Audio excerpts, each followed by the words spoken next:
The galaxy was wide, dark, and full of wonders, but not every wonder was kind.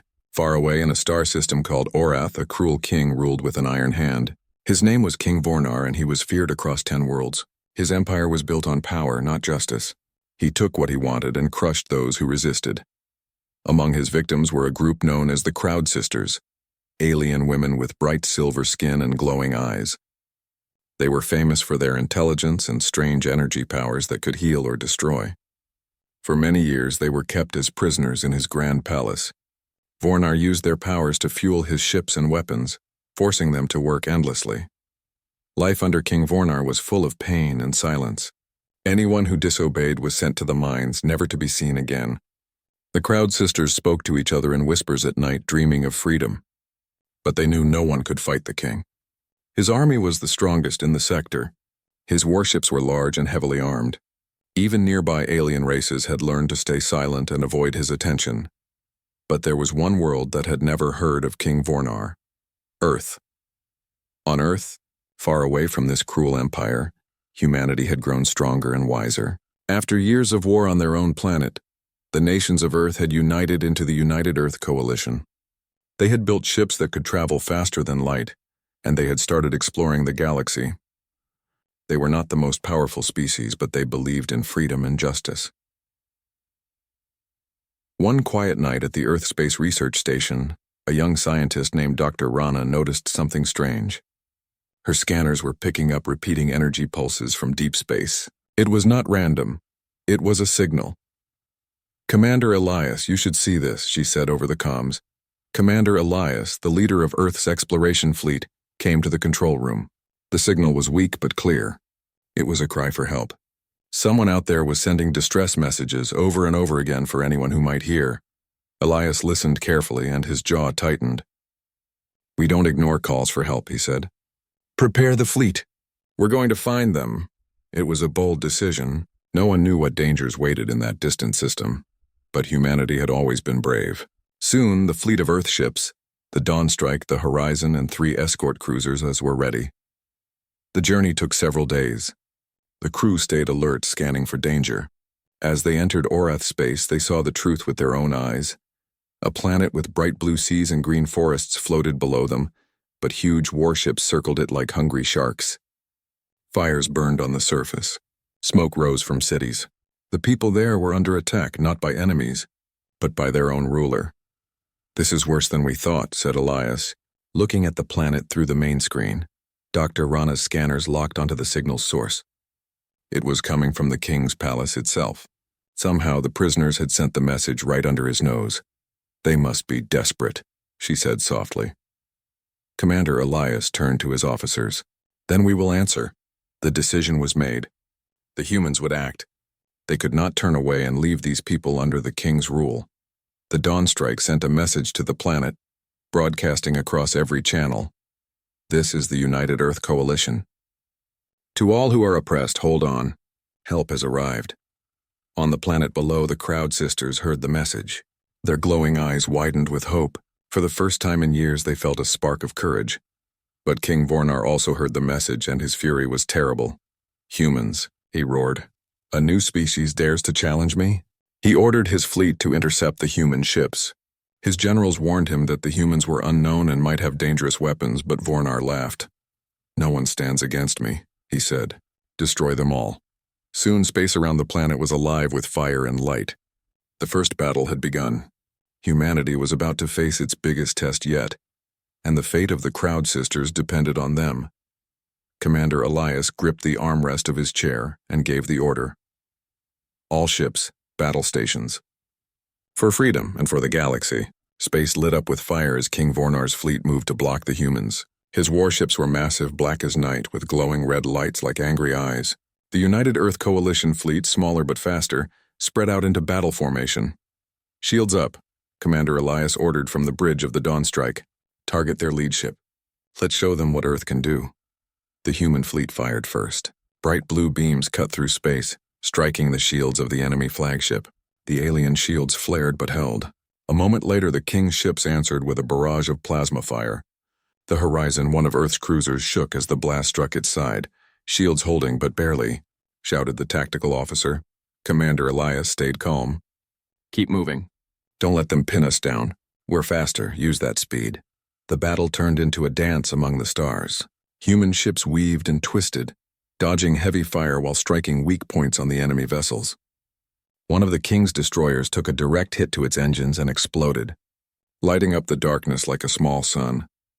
Down on the planet, the Crowd Sisters watched the battle from the windows of their prison tower. Every explosion made their hearts race. Could these strange beings really win against Vornar?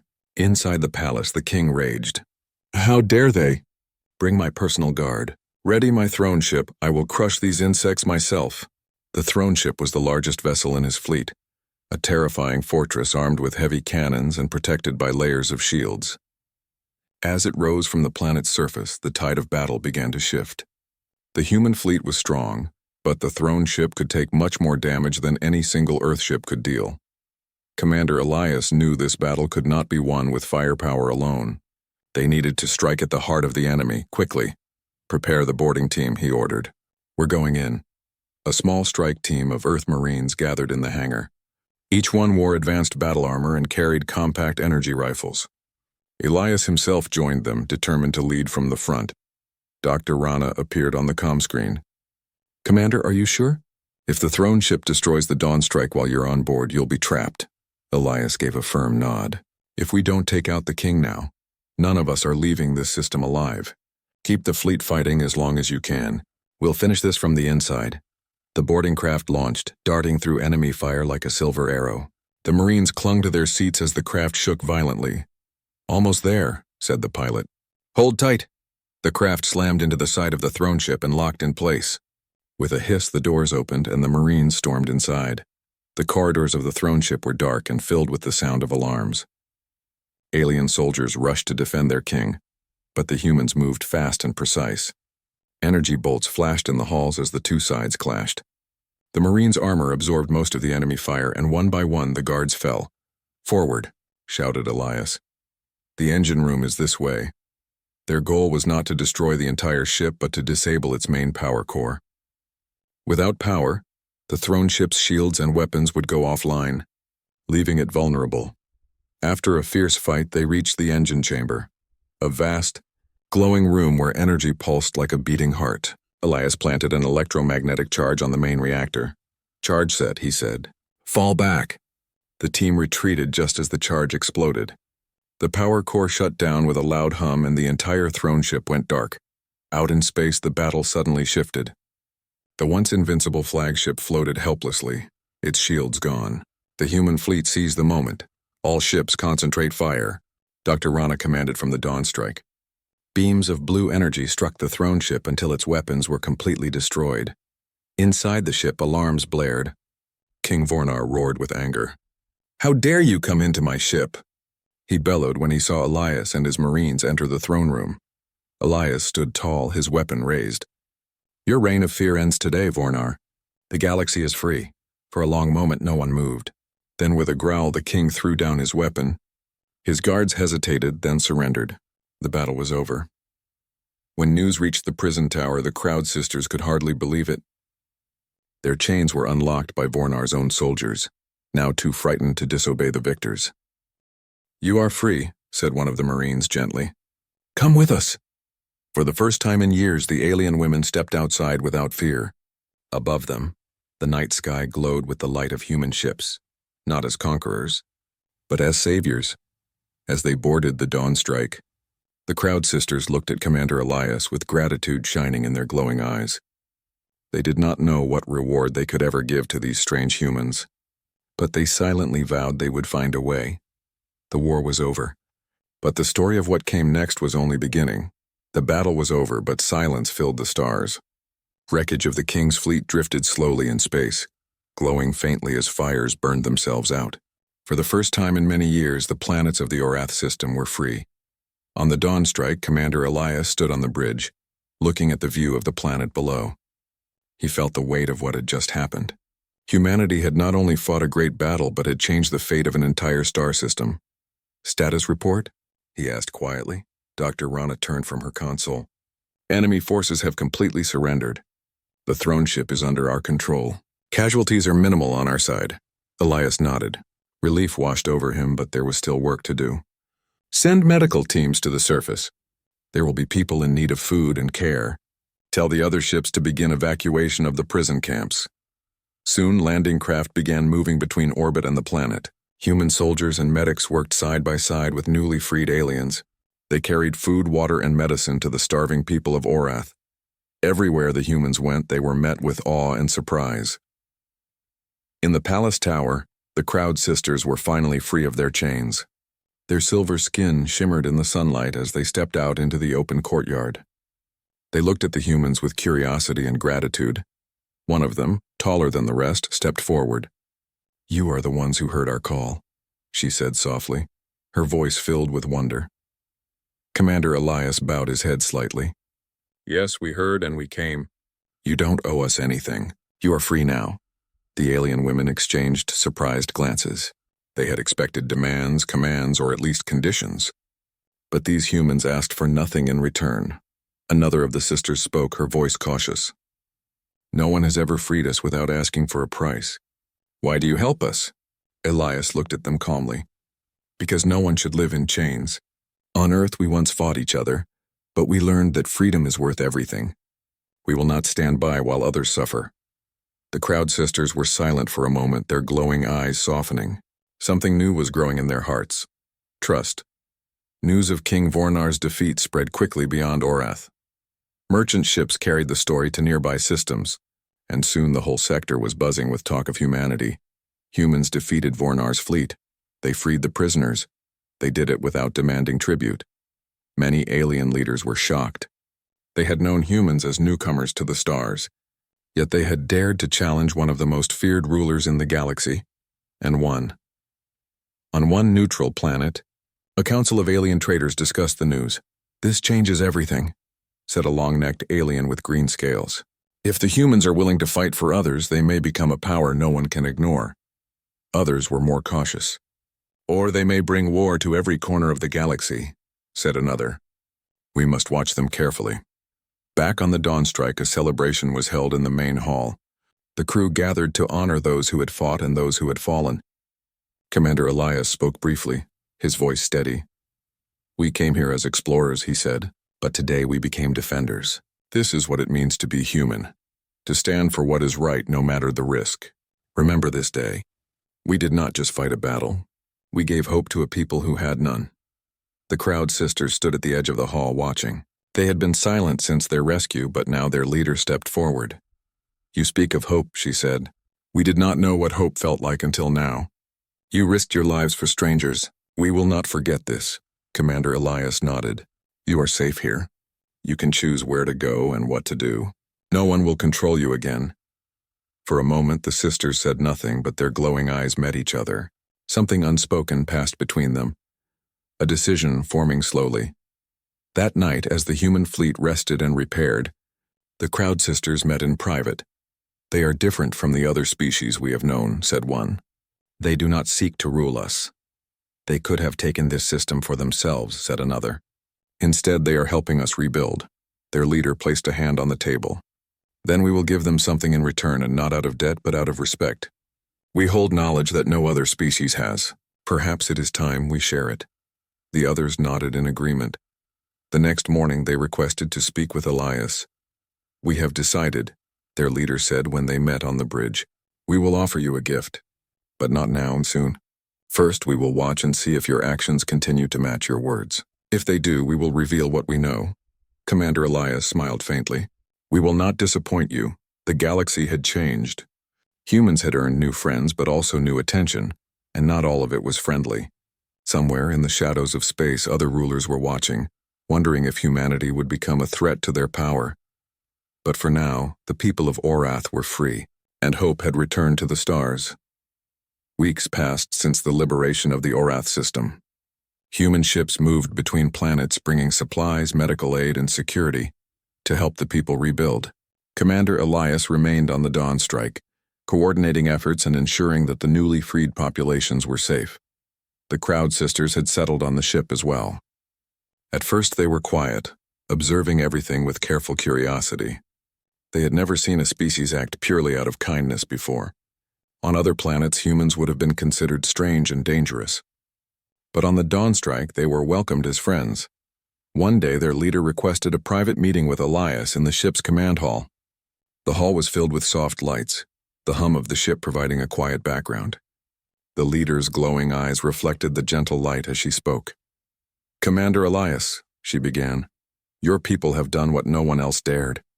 You came when the galaxy looked the other way.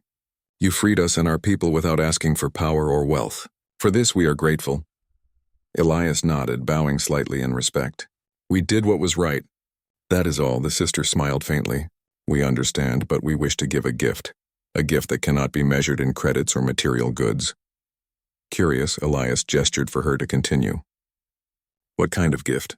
"This knowledge," she said simply. "Ancient knowledge of the stars, energy, and technology. Secrets that have been passed through generations of our people. We have protected it, waiting for the right moment, and the right beings, to share it." The humans exchanged glances. Dr. Rana leaned forward. "Knowledge of what kind? Will it help us explore the galaxy?" "Yes," the sister replied. "It will help you travel farther, faster, and safer.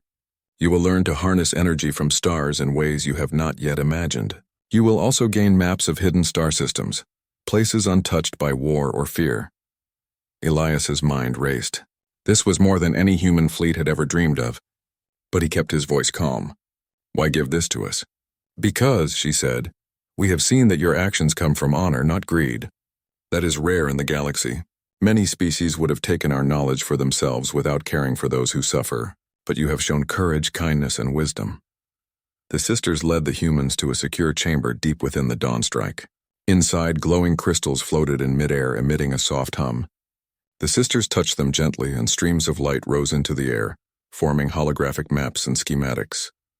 "This is only a fraction of what we hold," the sister explained. "It is enough to show you the potential of your people and to begin a new partnership between our species." Dr. Rana's eyes widened as she examined the data. This could change everything: travel, energy, defense. Humanity could explore regions of the galaxy we never thought possible. Elias turned to the sisters. "We will use this knowledge wisely. We will not exploit it. It will be shared to benefit all, not to dominate."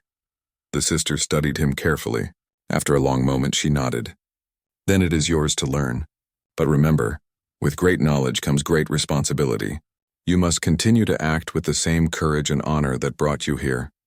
The weeks that followed were filled with learning and collaboration. Humans and the Crowd Sisters worked together, experimenting with new starship engines, refining energy sources, and understanding ancient maps. Slowly, new possibilities opened up. Humans could now travel farther than before, and their defenses became stronger, not through weapons alone, but through clever use of energy and strategy.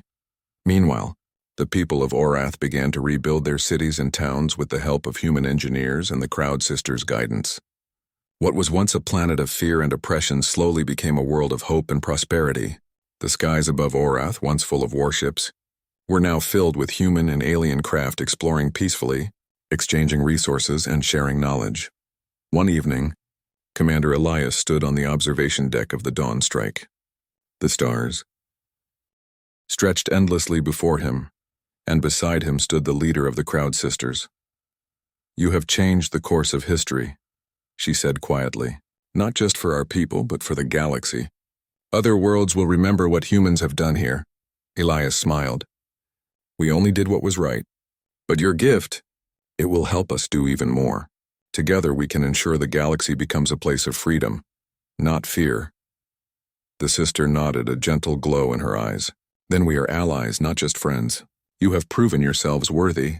That is a reward we never imagined giving." And so a new era began. Knowledge, courage, and cooperation replaced fear and tyranny. Humanity had not only freed a people from slavery, but they had earned the trust of an advanced alien species. The Crowd Sisters had given their greatest secret, the kind of reward no gold or treasure could match. For the humans, the gift was not just about technology. It was a symbol that bravery, compassion, and honor could be stronger than any weapon, and that helping others could create friendships that would shape the future of the galaxy. Months passed since the fall of King Vornar, and the Orath system was no longer a place of fear. The palace where the king once ruled had been turned into a council hall, where all species of the system could meet and speak freely. The Crowd Sisters worked closely with the humans, sharing their knowledge of energy, star travel, and diplomacy. Their glowing eyes no longer held sadness. Now they shone with pride. They had gone from prisoners to leaders, helping guide their people into a new future. On the dawn strike, Commander Elias stood in the war room, though there was no war left to fight. The holographic table in front of him displayed star charts, dozens of new systems that humanity could now reach, thanks to the Crowd Sisters' maps. Dr. Rana entered the room carrying a datapad. "The new star drive is ready for testing," she said with a bright smile. "It will cut travel time by more than half. We can reach the outer rim in weeks instead of months." Elias smiled. "That means exploration, new colonies, and new friendships." "Good work, Doctor." Outside, the galaxy was taking notice. Reports came in of alien races asking for talks with the United Earth Coalition. Some wanted alliances, others wanted to trade. A few were simply curious about the newcomers who had dared to defeat Vornar. Soon a great meeting was arranged. Representatives from 7 different worlds gathered in the new council hall on Arath. The Crowd Sisters stood beside Commander Elias and Dr. Rana as the talks began. A tall alien with blue skin spoke first. "Humans, you are young among the stars, yet you have done what others feared to do." "Why?" Elias looked around the hall before answering. "Because no one should live under a tyrant. We believe freedom belongs to every world, every species. When we saw injustice, we acted. Not to gain power, but to give others a chance to live free." The hall was silent for a moment. Then a short alien with bright yellow fur spoke. "If this is true, then perhaps we should work together. There are other tyrants in the galaxy, others who oppress and harm the weak. Will you stand with us against them?" Elias nodded. "Yes, together we are stronger. Humanity does not wish to rule, but we will always defend those who cannot defend themselves." Cheers rose in the hall. One by one, the alien leaders stepped forward and placed their symbols of peace on the council table. The Orath Council was born, the first alliance of its kind in this part of the galaxy. The Crowd Sisters watched with quiet pride. They had once been helpless, chained, and voiceless, but now they were part of something far greater. That night, there was a great celebration on the surface of Orath. Fires burned in a circle, music echoed in the air, and people of every species danced under the stars. The humans joined them, laughing and sharing stories of Earth. Commander Elias stood at the edge of the gathering, watching the joy around him. For a moment, he allowed himself to feel the peace he had fought for. The leader of the Crowd Sisters came to stand beside him. "You have done more than free us," she said softly. "You have given us a reason to believe in the future again." Elias smiled. "You gave us something too. A gift that will change humanity forever. With your knowledge, we will explore farther than ever before. But more important, we will explore with purpose." She tilted her head. "And what purpose is that?" "To make sure no one else suffers as you did," Elias said. "If we have the power to help, we will use it." The sister's glowing eyes softened, and she nodded. "Then we walked the same path." As the celebration continued, the night sky above Orath lit up with the launch of the first ship equipped with the new star drive. It soared into the stars like a silver arrow, leaving behind a trail of light. Dr. Rana joined Elias on the hill overlooking the launch site. "Where to next?" she asked. Elias looked up at the endless stars, his face calm but determined. "Wherever we are needed," he said. "This is only the beginning." The ship vanished into faster-than-light travel, heading toward unknown worlds. Humanity had stepped fully into the galaxy, not as conquerors but as protectors, explorers, and allies. The story of Earth's courage would spread from system to system, inspiring others to rise against tyranny and choose freedom. The Crowd Sisters would continue to stand with the humans, guiding them with wisdom from the past as they shaped a new future together. And far beyond, in the dark corners of space, other rulers watched and worried. They had seen what humans could do when united. The galaxy would never be the same again, but for tonight there was peace, and a promise that tomorrow would be brighter.